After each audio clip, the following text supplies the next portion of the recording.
They called it a routine performance review. I called it the moment they lit the match. HR sat across from me. Megan, her name tag said, though she didn't deserve the pretense of familiarity. She smiled like she was reading from a script, eyes flicking between her notes and me.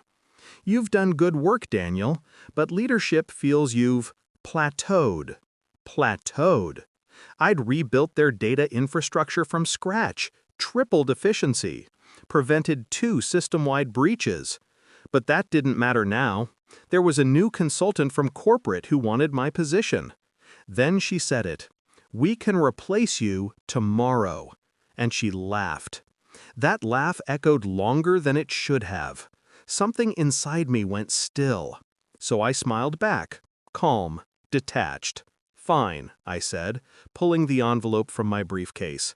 "Then find someone else." I slid it across the table, my resignation letter. Megan barely glanced at it before smirking. "You'll regret this." "No," I thought. "You will." They didn't bother opening the attachment, not until after I walked out. By then, the countdown had already started. 2 years earlier, when Stratton Industries hired me, I thought I'd found a home, a place where skill was valued. I poured everything into that company, late nights, weekends, ideas that made them millions. And for a while, it felt mutual. My manager, Harris, used to call me the architect, said I was the backbone of the department. I believed him. Then the promotions started going elsewhere. New faces with polished smiles, people who spoke in buzzwords and took credit for my work. Harris stopped calling me by name. Meetings I once led happened behind closed doors. Still, I stayed loyal. Until I found the email. It wasn't even hidden well, a thread between HR and Harris.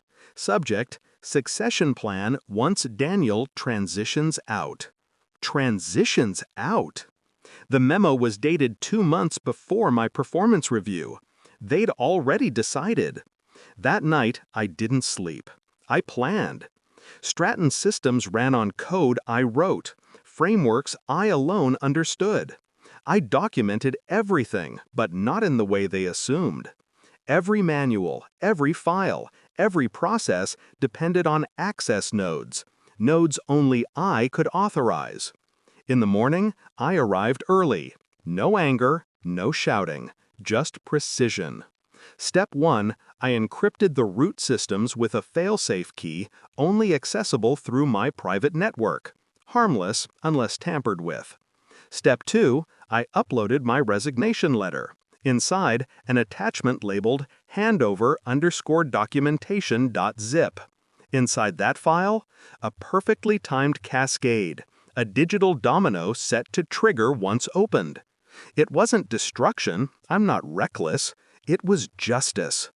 The moment someone tried to access my restricted code without my credentials, the system would begin reverting, automatically restoring to pre-optimization architecture, the version from 2 years ago, the one riddled with inefficiencies, broken dependencies, missing files. They'd have to rebuild everything, from scratch. I'd given them my best. They chose to replace me, so I let them. When I left the building, I didn't look back. I remembered the sky was gray, heavy with rain, the kind that waits until you're halfway home before it starts. I walked slow, feeling the weight peel off me one step at a time. I didn't check my phone until 3 hours later. By then, it had begun. A message from a former coworker. "What the hell did you do? The servers just crashed. Everything's reverting." I ignored it. Another one, this time from Harris himself. "We need your admin credentials immediately. This isn't funny." I smiled. Funny wasn't the word. Then a third. "Daniel, please, we can fix this. Just send the password." The begging came faster than I expected. By morning, the department was offline. All projects frozen. All client contracts breached. The consultant, the one who was supposed to replace me, was gone before noon. By day 3, Stratton issued an internal memo blaming a critical system failure. By week's end, the board dissolved the entire data division. And by the time they realized the handover_documentation file was the trigger, the trail was clean. No malicious code, no traceable actions. Just a system perfectly obeying its creator's design. 2 weeks later, I received a message from Megan. It was short. I didn't deserve that. I almost replied. Almost. But what could I say?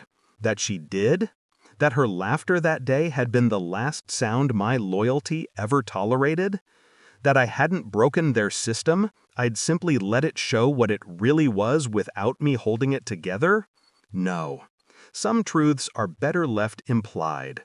Instead, I opened a new folder on my laptop. Inside it, a single document. Stratton_post-mortem. At the top, I wrote, "Never build something for someone who sees you as replaceable." It's strange how quiet revenge feels once it's done. No fireworks, no applause, just silence and peace. They thought they'd replaced me. They didn't realize I was the system. Now I consult independently. I choose who deserves my work. I design systems that can't be stolen, architecture that only functions when built on trust. Every now and then I read the news about Stratton.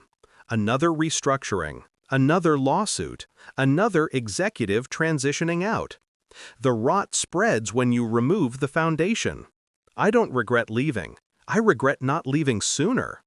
Still, when I think of that day, her laugh, the casual dismissal, the arrogance, I feel a flicker of satisfaction. Because I didn't raise my voice. I didn't fight back in the room. I simply handed them an envelope and walked away. And when they opened it, they opened their own grave. Justice doesn't need noise. It just needs patience.